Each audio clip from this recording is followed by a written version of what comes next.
Welcome to JL Johnny's Jeep Life. Today we're installing some quick disconnect sway bar links to the Jeep. Join me.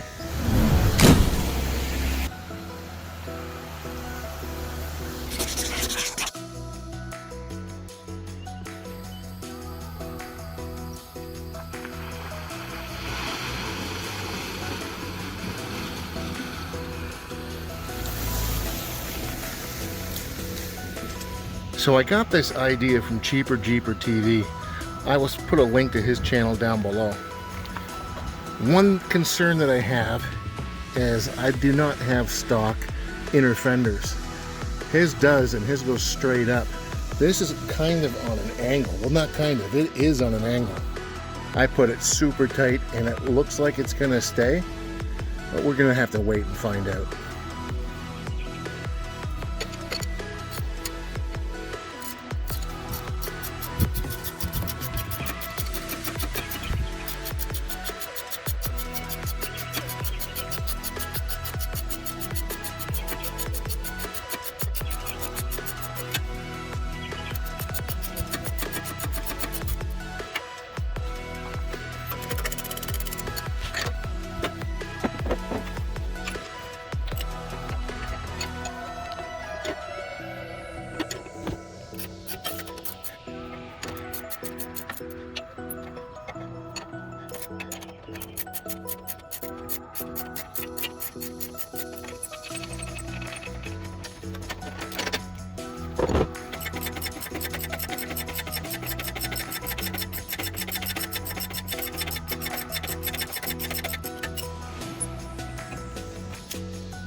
So here's an update. I had to trim my inner fender because what was happening is it was sticking out like this, and it would have been right here and my tire would have hit that. So the only way that I can protect my tire is if this bracket is straight up and down. So now I just pop it off, drop it down to here,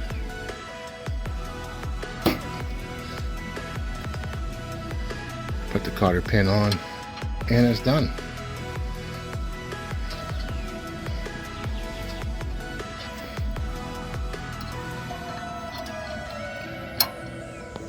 I think when Teraflex designed this quick disconnect, they weren't taking into account that people actually change out their inner fenders.